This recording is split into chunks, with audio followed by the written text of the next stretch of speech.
আসসালামু আলাইকুম। এটিএন বাংলা সংবাদে সবাইকে স্বাগত জানাচ্ছি সৈয়দা মারিয়া হোসেন। প্রথমে থাকছে বিআরবি কেবল সংবাদ শিরোনাম। গণঅভ্যুত্থানের অর্জনকে ব্যর্থ করতে গভীর ষড়যন্ত্র চলছে। বিএনপির বর্ধিত সভায় খালেদা জিয়া সংস্কারকে নির্বাচনের প্রতিপক্ষ বানিয়ে ধূম্রজাল সৃষ্টির অভিযোগ তারেক রহমানের। ছাত্র জনতার নতুন রাজনৈতিক দলের নাম জাতীয় নাগরিক পার্টি। আহ্বায়ক নাহিদ ইসলাম, সদস্য সচিব আক্তার হোসেন কাল মানিক মিয়া এভিনিউয়ে আত্মপ্রকাশ। দেশের প্রয়োজনে সর্বোচ্চ দায়িত্ব পালনে সেনা সদস্যদের প্রস্তুত থাকার আহ্বান সেনাবাহিনী প্রধানের। সবাইকে সততা নিষ্ঠার সাথে কাজ করার নির্দেশ। জুলাই আন্দোলনে আহতদের 3টি ক্যাটাগরিতে সহায়তা করা হবে জানালেন প্রেস সচিব শফিকুল আলম। মার্চ থেকেই দেয়া হবে এককালীন বরাদ্দ ও মাসিক ভাতা। এবং আন্তর্জাতিক পর্যায়ে ছোলার দাম কমলেও প্রভাব নেই দেশীয় বাজারে। বছরের ব্যবধানে কেজিতে বেড়েছে 20 টাকা। সিন্ডিকেট সক্রিয় বলছে ব্যবসায়ীরা।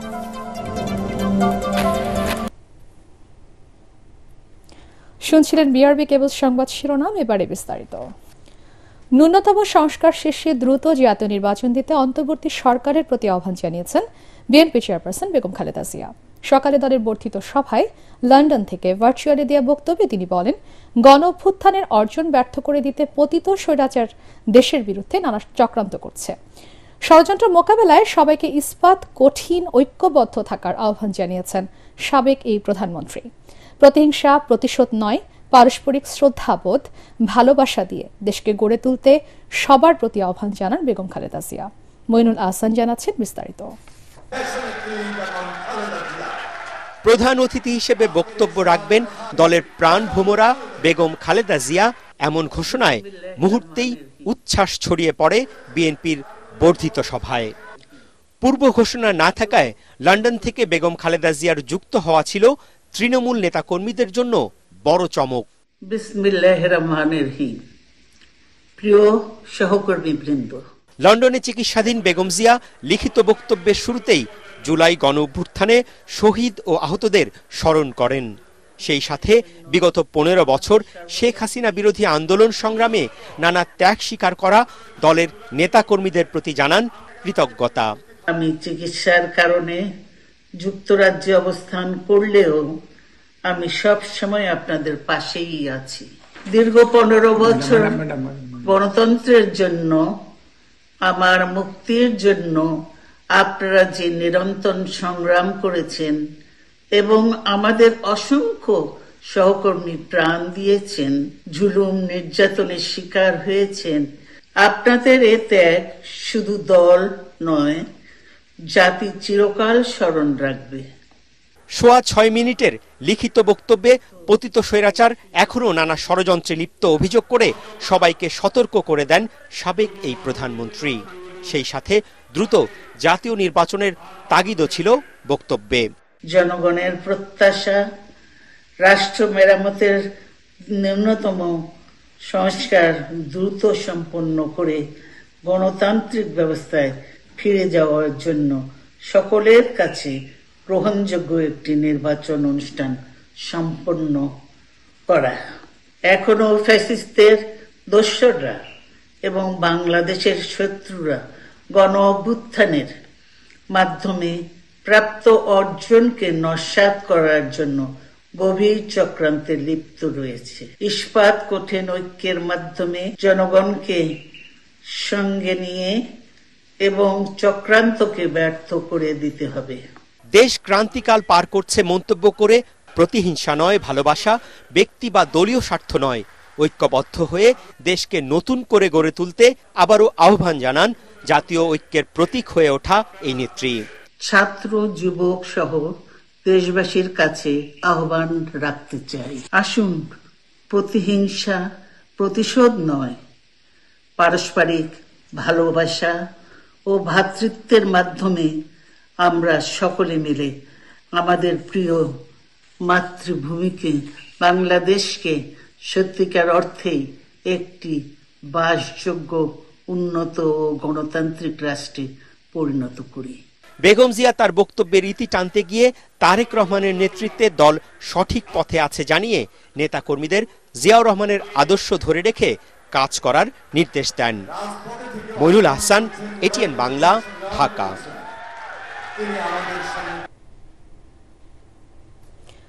দেশের স্থিতিশীলতার স্বার্থে জাতীয় নির্বাচনের আগে স্থানীয় সরকার নির্বাচনের পরিকল্পনা থেকে অন্তর্বর্তী সরকারকে সরে আসার আহ্বান জানিয়েছেন বিএনপির ভারপ্রাপ্ত চেয়ারম্যান তারেক রহমান।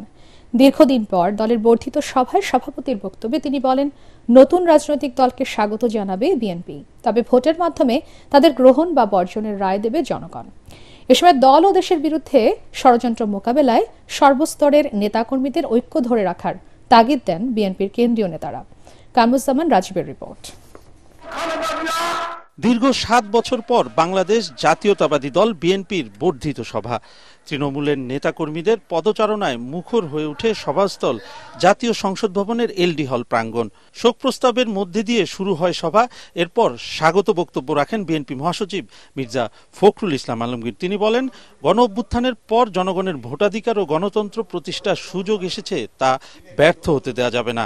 নির্বাচন ও গণতন্ত্রকে বাধাগ্রস্ত করার ষড়যন্ত্রের বিরুদ্ধে ধৈর্য ধরে নেতাকর্মীদের এগিয়ে যাওয়ার আহ্বান জানান ফখরুল।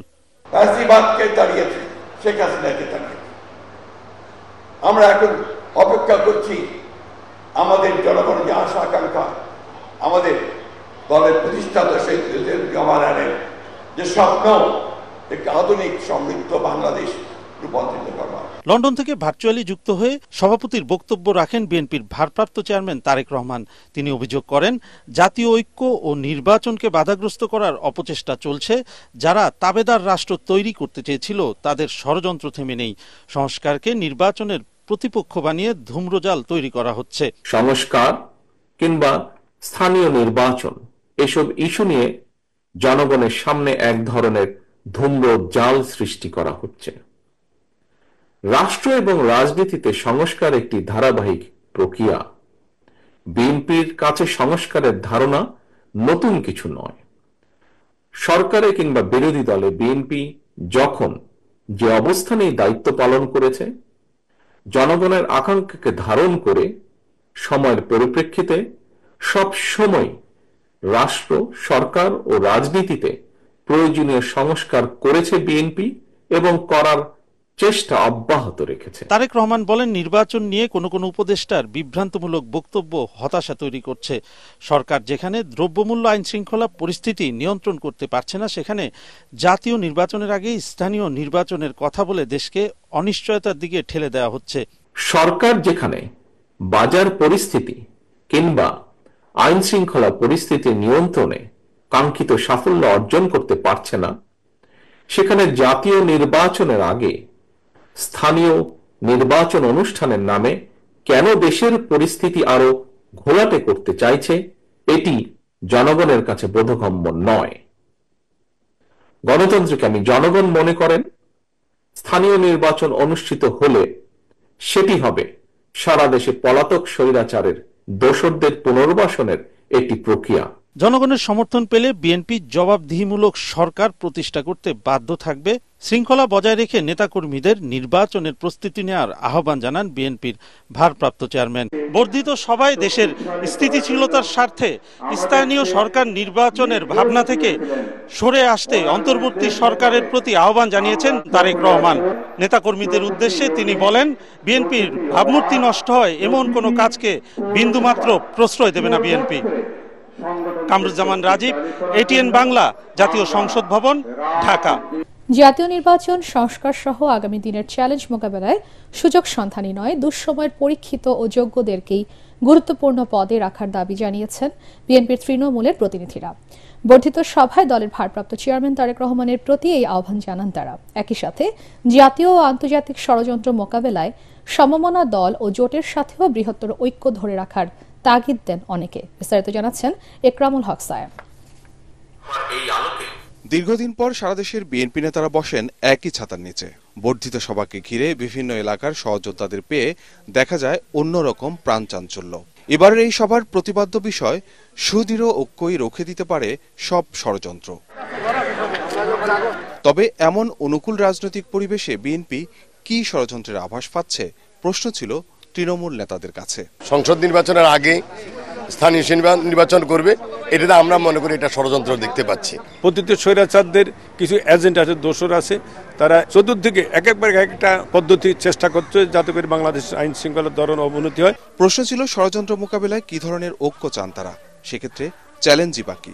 গণতান্ত্রিক সমমনা যে দলগুলো আছে সকলে ঐক্যই কিন্তু পারে একটি জাতিকে দাঁড় করাতে, এবং দেশ এবং বিদেশি যে ষড়যন্ত্র আছে সেই ষড়যন্ত্রকে রুখে দেওয়ার জন্যই কিন্তু এই সুদৃঢ় ঐক্যের কথাকে মিন করা হয়। শুধু দলের যে ঐক্য সেটি কিন্তু আমরা মিন করছি না। নতুন অনেকগুলি জোট হচ্ছে, তবে দেশের কথা চিন্তা করে আমাদের ঐক্যটা ওখানে যেন থাকে। ষড়যন্ত্রকারী যারা আছে তারা কিন্তু ওখানেই সুযোগ দিতে চেষ্টা করছে, তারা মনে করছে যে আমরা সবাই দূরে দূরে সরে গিয়েছি। শুক্রবার নতুন রাজনৈতিক দল গঠন করতে যাচ্ছে গণ অভ্যুত্থানের সম্মুখ সারির ছাত্র নেতারা।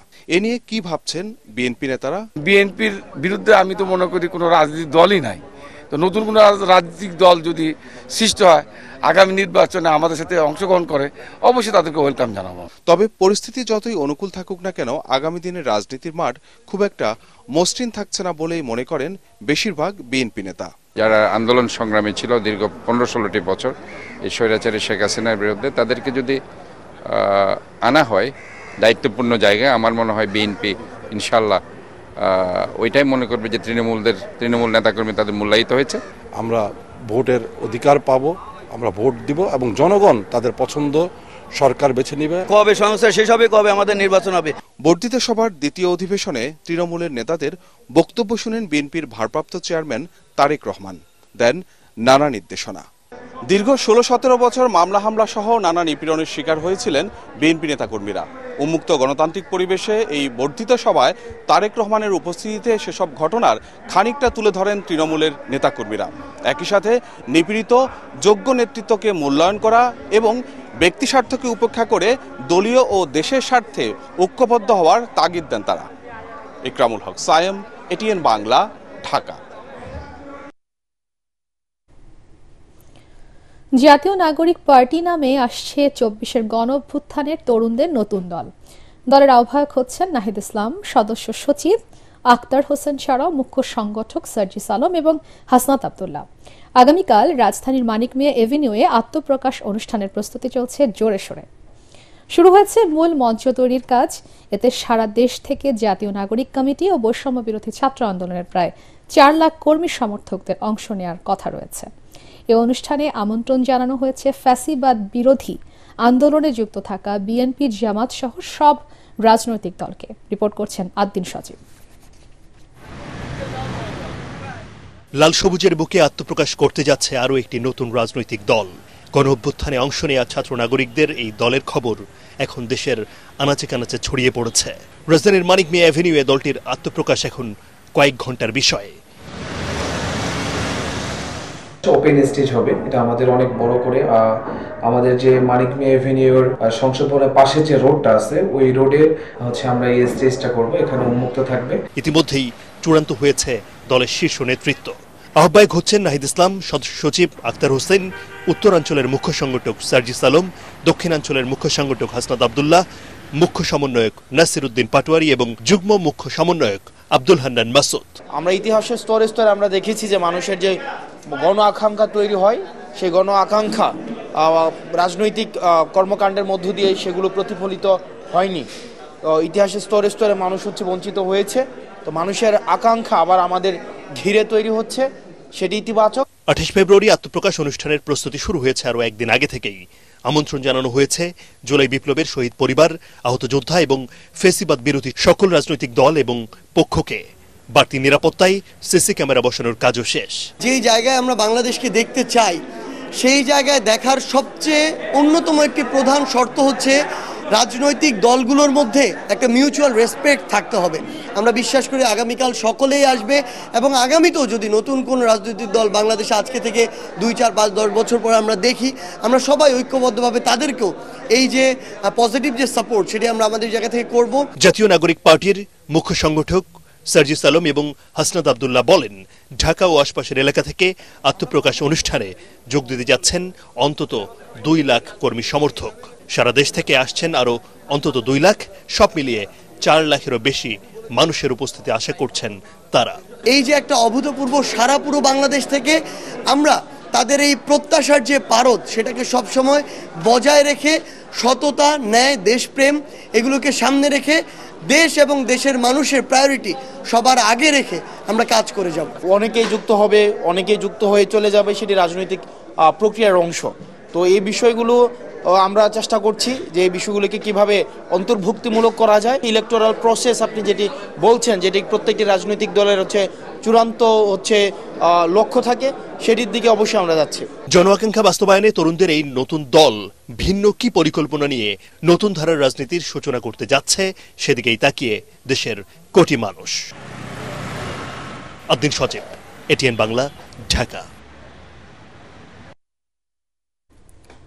বাংলাদেশ গণতান্ত্রিক ছাত্র সংসদের আত্মপ্রকাশের দিন বিশৃঙ্খলার ঘটনায় দুঃখ প্রকাশ করেছেন নতুন ছাত্র সংগঠনটির আহ্বায়ক আবু বাকের মজুমদার। ওই ঘটনাকে ভুল বোঝাবুঝি উল্লেখ করে তিনি বলেন, আহ্বায়ক কমিটিতে হাজার হাজার লোক রাখাও সম্ভব না। ঢাকা বিশ্ববিদ্যালয়ের মধুর ক্যান্টিনের সংবাদ সম্মেলনে 205 সদস্যের কেন্দ্রীয় কমিটি ঘোষণা করে বাকের মজুমদার বলেন, লেজুর বৃত্তি করবে না এই সংগঠন। গণতান্ত্রিক উপায়ে কাউন্সিলের মাধ্যমে নেতৃত্ব বাছাই হবে, নারীদের জন্য সহায়ক হবে এই ছাত্র সংসদের রাজনীতি। আমরা যে কেন্দ্রীয় কমিটি গঠন করেছি সেই কমিটি সারা দেশের বিভিন্ন ইউনিটে, বিভিন্ন সংসদে তারা কমিটি আহ্বান করবেন এবং কমিটি প্রণয়ন করবেন। জুলাই আন্দোলনে আহতদের শারীরিক ক্ষতি বিবেচনায় 3টি ক্যাটাগরিতে সহায়তা করা হবে।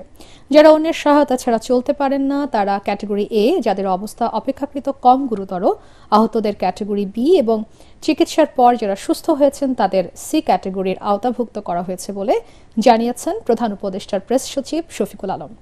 ফরেন সার্ভিস একাডেমিতে অনুষ্ঠিত সংবাদ সম্মেলনে প্রেস সচিব জানান, মার্চ মাস থেকেই তাদের জন্য বরাদ্দ এককালীন ও মাসিক ভাতা দেয়া শুরু হবে। এছাড়া 834 জন শহীদ পরিবারের সদস্যরা চলতি ও আগামী অর্থ বছরে পাবেন 30 লক্ষ টাকার সঞ্চয়পত্র এবং 20,000 টাকা মাসিক ভাতা। কোটার সিস্টেমে আমরা যাচ্ছি না, এটা কোটার বিষয় না, আর এটা এমন যে জেনারেশন আফটার জেনারেশন সেটাও না। এখনো অনেকে আছেন যারা সিএমএইচে যাদের চিকিৎসা হচ্ছে, যারা চক্ষু হাসপাতালে চিকিৎসা নিয়েছেন। আমাদের কথা হচ্ছে যে গভর্নমেন্ট যারা শহীদ হয়েছেন, যারা আহত হয়েছেন তাদের পাশে গভর্নমেন্ট, ইন্টারিম গভর্নমেন্ট দাঁড়িয়েছে। দেশের প্রয়োজনে সেনাবাহিনীর সদস্যদের সর্বোচ্চ দায়িত্ব পালনে প্রস্তুত থাকার আহ্বান জানিয়েছেন সেনাপ্রধান জেনারেল ওয়াকারুজ্জামান। সকালে রাজশাহী সেনানিবাসের বাংলাদেশ ইনফ্যান্ট্রি রেজিমেন্টাল সেন্টারে 7ম কর্নেল অব দি রেজিমেন্টের অভিষেক অনুষ্ঠানে তিনি এই আহ্বান জানান। এর মধ্য দিয়ে সেনাপ্রধান বাংলাদেশ ইনফ্যান্ট্রি রেজিমেন্টাল সেন্টারের অভিভাবকত্ব গ্রহণ করেন। ইনফ্যান্ট্রি রেজিমেন্ট 1971-এর পর থেকেই নিষ্ঠার সাথে দায়িত্ব পালন করে যাচ্ছে।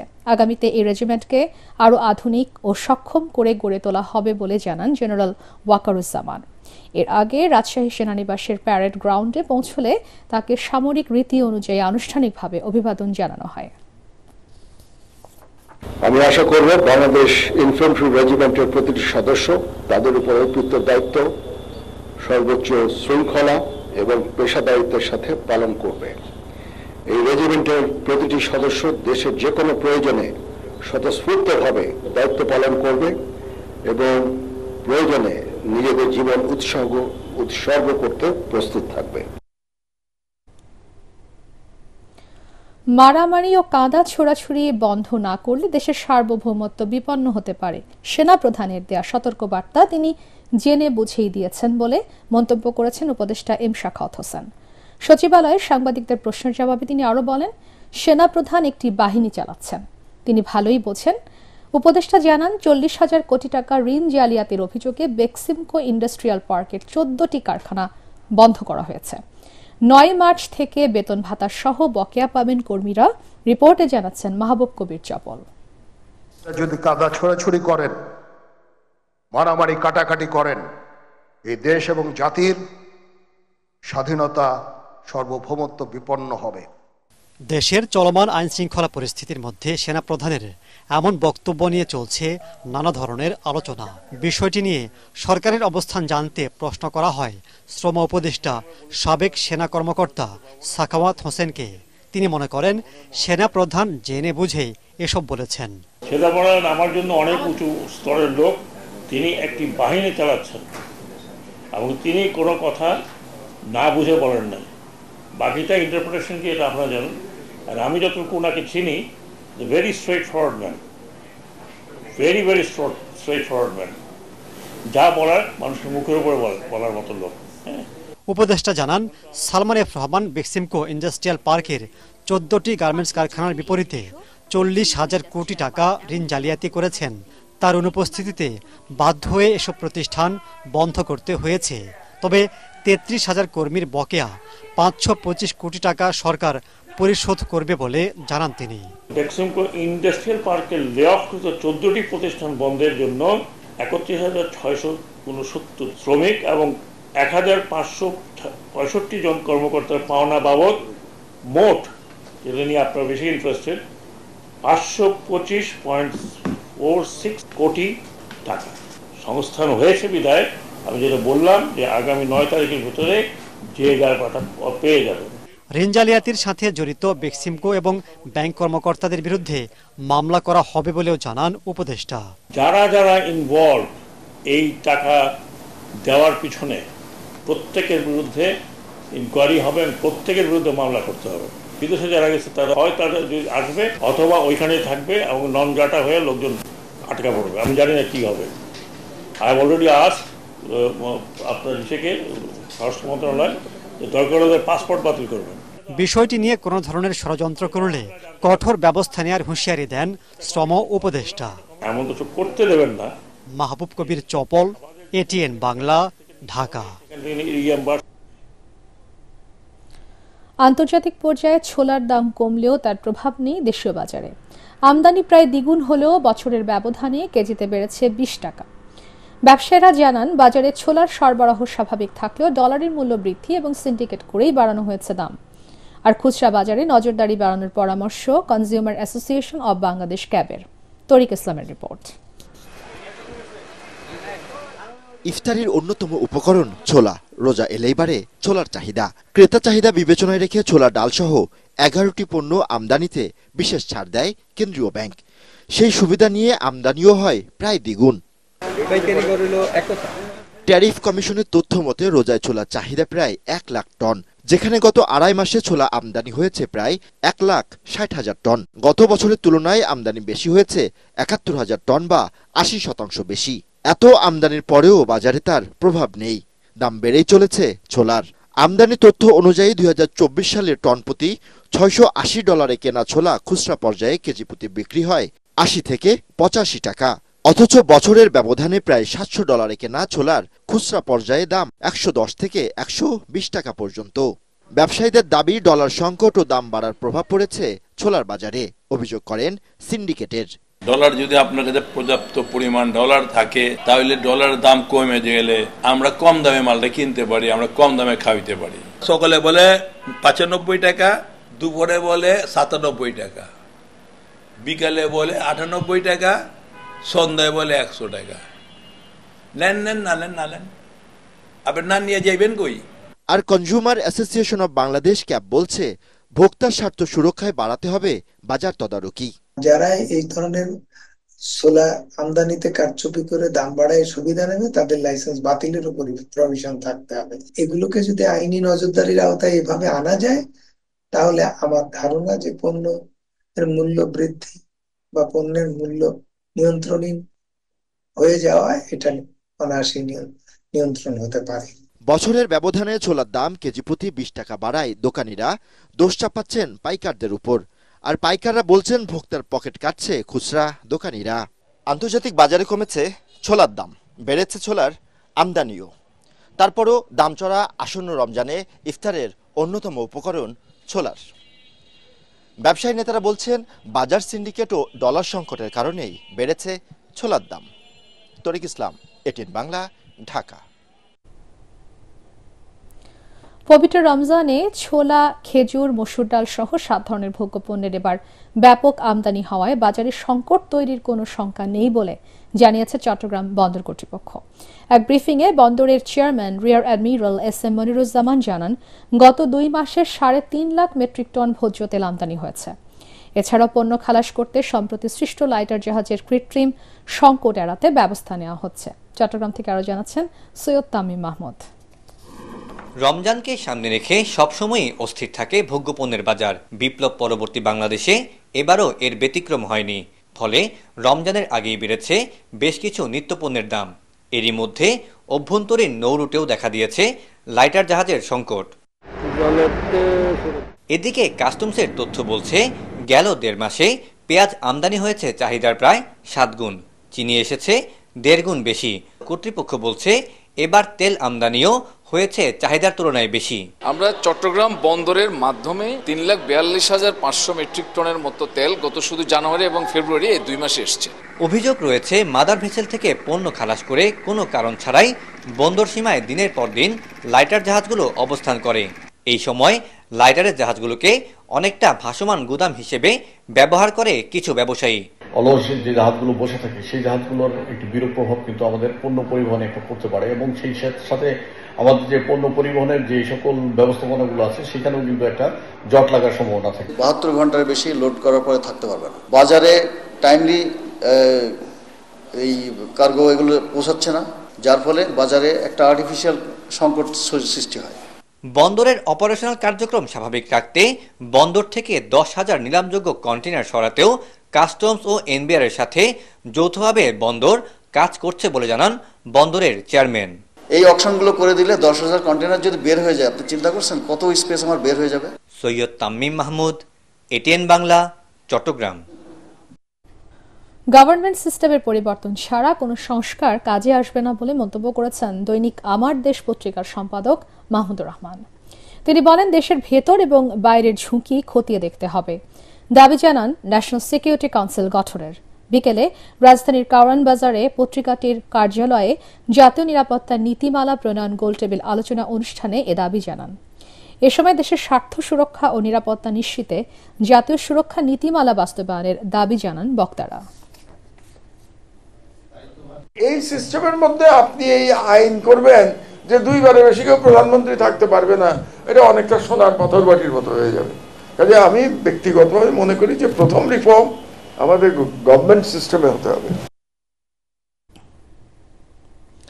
বর্তমান পরিস্থিতিতে রাজনৈতিক ঐক্যমত্যের কোনো বিকল্প নেই বলে মন্তব্য করেছেন নাগরিক ঐক্য সভাপতি মাহমুদুর রহমান মান্না।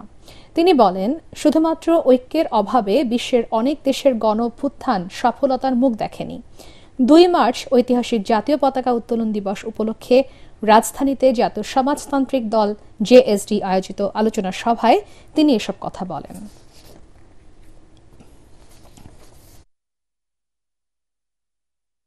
যখন তত্ত্ব আবিষ্কার করবেন, সত্যের অনুসন্ধান করবেন, তখন মেজরিটি মাইনরিটি কোনো বিষয় নয়।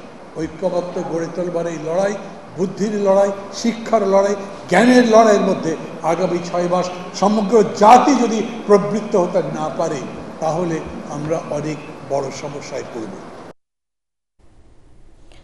আল আরাফা ইসলামী ব্যাংক অর্থ সংবাদ।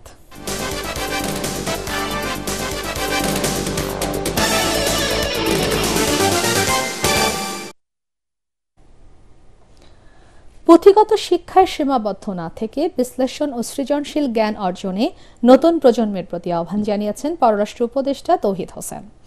রাজধানীর পূর্বাঞ্চলে সাউথ ইস্ট বিশ্ববিদ্যালয়ের 8ম সমাবর্তন অনুষ্ঠানে তিনি একথা বলেন। সমাবর্তনে মোট 1922 জন শিক্ষার্থী অংশ নেয়। অনুষ্ঠানে 27 জন স্বর্ণ পদক প্রাপ্ত শিক্ষার্থীর হাতে পদক ও সনদ তুলে দেন পররাষ্ট্র উপদেষ্টা। এ সময় বিশ্ববিদ্যালয়টির board of ট্রাস্টিজের chairman Rezaul Karim, উপাচার্য অধ্যাপক ডক্টর ইউসুফ মাহবুবুল ইসলাম এবং বাংলাদেশ বিশ্ববিদ্যালয় মঞ্জুরি কমিশনের চেয়ারম্যান অধ্যাপক ডক্টর এস.এম.এ. ফায়েজ অন্যান্যের মধ্যে উপস্থিত ছিলেন।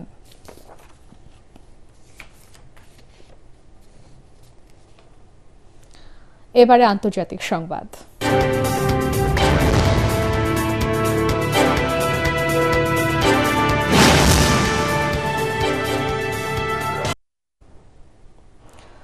আরও 4 ইসরায়েলি জিম্মির মরদেহ হস্তান্তর করেছে ফিলিস্তিনি স্বাধীনতাকামী সংগঠন হামাস। 600 ফিলিস্তিনি কারাবন্দীকে ইসরায়েল মুক্তি দেওয়ার কিছুক্ষণ পরেই এই 4 জিম্মির লাশ হস্তান্তর করা হয়। ইসরায়েলের প্রধানমন্ত্রী বেনিয়ামিন নেতানিয়াহুর কার্যালয় থেকে জানানো হয়, আনুষ্ঠানিকভাবে 4 জন জিম্মির লাশ শনাক্তকরণের প্রক্রিয়া শুরু হয়েছে। গত সপ্তাহে এদের মুক্তি দেওয়ার কথা ছিল। জিম্মিদের সাথে অসৌজন্যমূলক আচরণের অভিযোগে ইসরায়েল তাদের মুক্তি স্থগিত করেছিল।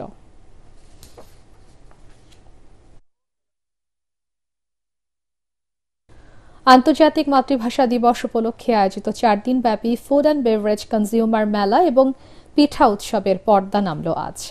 রাজধানীর বনানী মাঠ প্রাঙ্গণে আয়োজিত অনুষ্ঠানের শেষ দিনে দেশের ঐতিহ্যবাহী মজাদার খাবারের পাশাপাশি ছিল পুঁথি, বাউল এবং লোকসঙ্গীত পরিবেশনা। সমাপনী আয়োজনে বাংলাদেশ টেলিভিশন, বেতারের তারকাদের সাথে দেশ বরেণ্য বিশিষ্ট ব্যক্তিবর্গ উপস্থিত ছিলেন।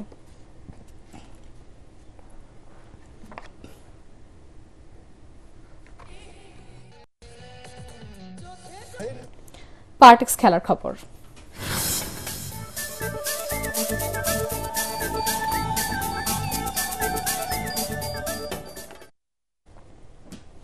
শেষ পর্যন্ত বৃষ্টিতে পরিত্যক্ত হল চ্যাম্পিয়ন্স ট্রফিতে বাংলাদেশ ও পাকিস্তানের মধ্যকার নিয়ম রক্ষার ম্যাচটি।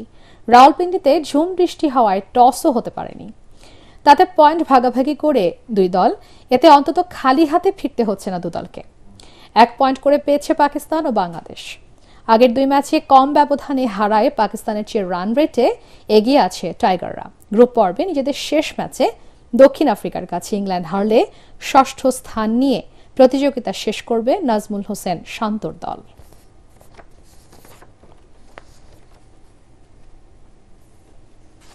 শেষ করার আগে বিআরবি কেবল সংবাদ শিরোনাম আরও একবার। গণঅভ্যুত্থানের অর্জনকে ব্যর্থ করতে গভীর ষড়যন্ত্র চলছে। বিএনপির বর্ধিত সভায় খালেদা জিয়া সংস্কারকে নির্বাচনের প্রতিপক্ষ বানিয়ে ধূম্রজাল সৃষ্টির অভিযোগ তারেক রহমানের। ছাত্র জনতার নতুন রাজনৈতিক দলের নাম জাতীয় নাগরিক পার্টি। আহ্বায়ক নাহিদ ইসলাম, সদস্য সচিব আক্তার হোসেন কাল মানিক মিয়া এভিনিউয়ে আত্মপ্রকাশ। দেশের প্রয়োজনে সর্বোচ্চ দায়িত্ব পালনে সেনা সদস্যদের প্রস্তুত থাকার আহ্বান সেনাবাহিনী প্রধানের। সবাইকে সততা নিষ্ঠার সাথে কাজ করার নির্দেশ। জুলাই আন্দোলনে আহতদের 3টি ক্যাটাগরিতে সহায়তা করা হবে, জানালেন প্রেস সচিব শফিকুল আলম। মার্চ থেকেই দেয়া হবে এককালীন বরাদ্দ ও মাসিক ভাতা।